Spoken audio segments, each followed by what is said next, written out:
struggling to turn your Chevy Colorado's radio volume up or down? Don't worry, you're not alone. First, the basics. Make sure your truck is in park, and the key is out of the ignition. Safety first. Now check the volume knob itself. Sometimes dust and dirt build up, can make it stick. Gently twist the knob back and forth a few times. If it feels loose, you might need a replacement knob, which you can order online. Still not working? Try the steering wheel controls. If those work, your radio knob is likely the problem. If neither works, it could be an electronic issue. Next, reset the radio system. Start your truck, then hold down the power button on your radio for about 10 seconds. The screen should go black and then restart. Test the volume again.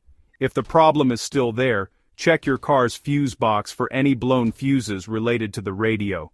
Your owner's manual will tell you where the fuse box is and which fuse to check.